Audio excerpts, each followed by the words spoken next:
changing fractions and percents to decimals. Okay, these are the most commonly used fractions and decimals that we work with in the world today. So it's a good idea, if we can, to memorize these, but in memorizing them, we need to make sense of where they come from and how they're derived. So the model that we have here is 1 over 10. Now, one good way to think of this is, we know this one whole unit, think of this as $1. And one section of the 10 would be equal to 10 cents. So we have 1 over 10 would be equal to 0.1, or 10 cents. 2 over 10 would be equal to 1/5. Now, how did I get that? Again, I found the greatest common factor. In this case, it was 2. 2 divided into 2 one time, and 2 divided into 10 5 times. 1 over 5, and that's equal to 0.2, or 20 cents.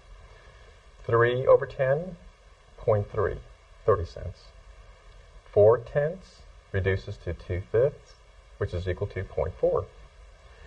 5 over 10, half of our model is shaded, equal to 1/2, is equal to 0.5, or 50 cents. One way to look at this.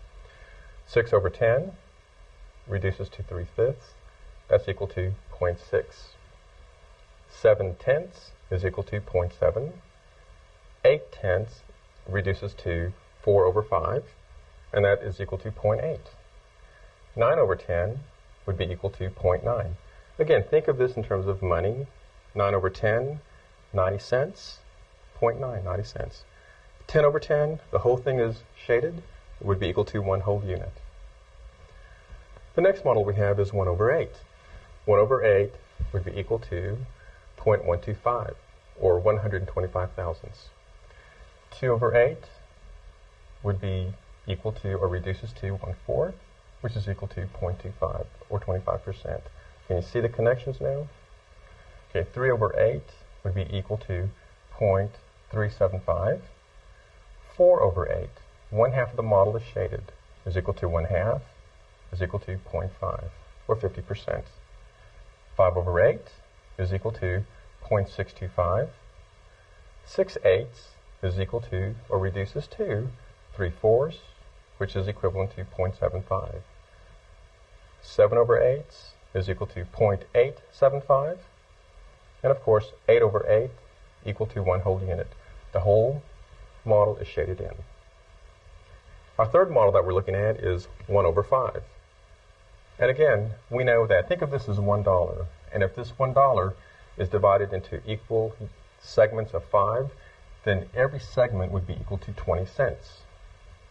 1/5 would be equal to one of the segments, 0.2, or 20 cents. 2/5 would be equal to 0.4, or 20 cents plus 20 cents would be 40 cents.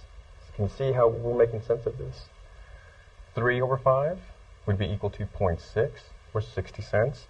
4 over 5 would be equal to 0.8. 5 over 5, we're talking about the whole unit now, would be equal to 1 whole unit. Our next model that we have is 1/4, our 1/4 model. This is a very simple model to understand and to memorize. So think of this again in terms of money, $1. If 4 quarters make up $1, so we have 1/4 here. 1/4 would be equal to 0.25, or 25 cents.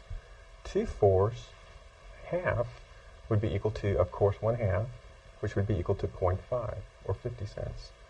3 of the 4 parts would be equal to 0.75, or 75 cents. And of course, 4 over 4, we're speaking of the whole unit here, is equal to 1 whole unit. Our next model, we have our thirds. Another model that's very simple to understand. 1/3 is equal to 0.33 and 1/3. 2/3 is equal to 0.66 and 2/3. And of course, 3/3, we're speaking of the whole unit, is equal to 1 whole unit. Our last model that we're looking at is our 1/2 model.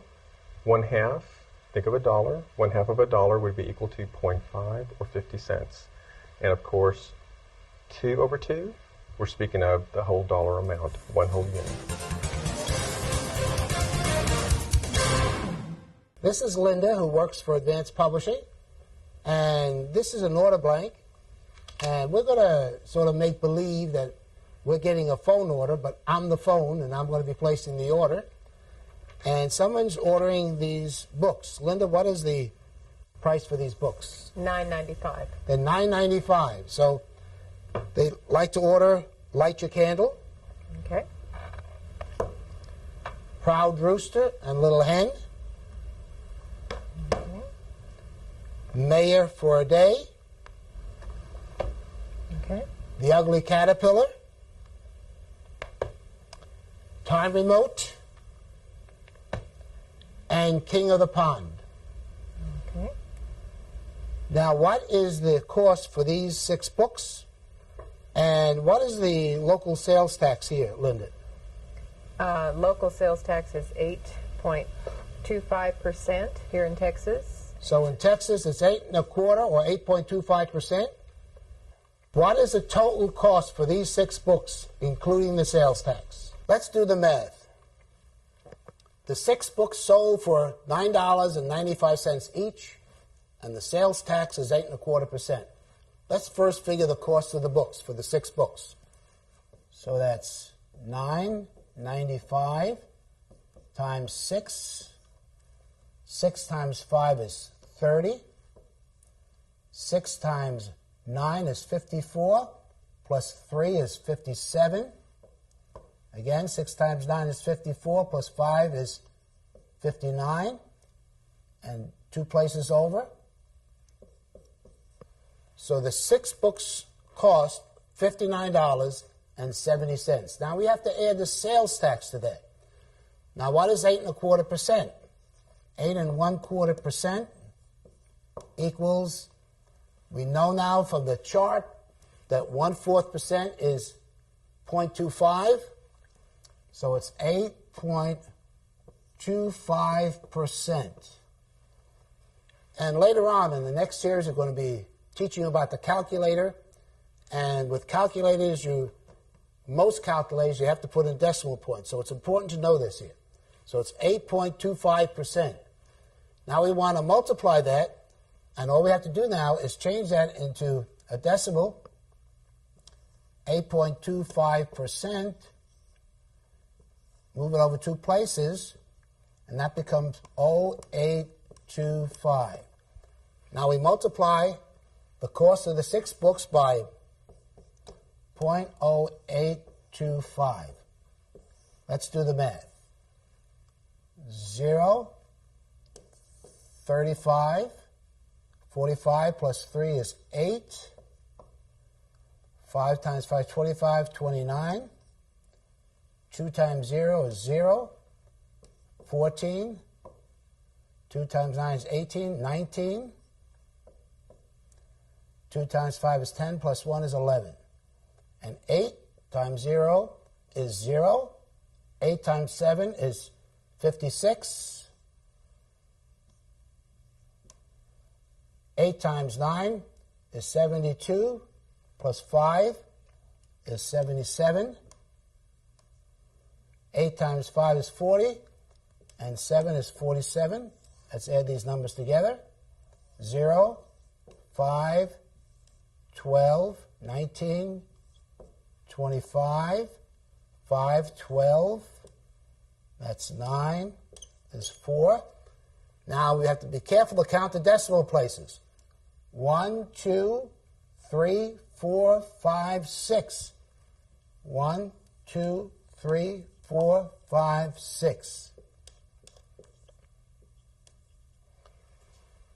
And since this is a 5, we have to raise this number up.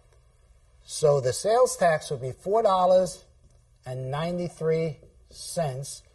And the cost of the books was $59.70. Add the 2 amounts together. 3, 16, 14, 6. So the 6 books that were sold for $9.95 each, and with a sales tax of 8.25%, it would cost $64.63. Please pause the video now and complete the problems in your workbook. When finished, press play, and we'll continue with the next lesson.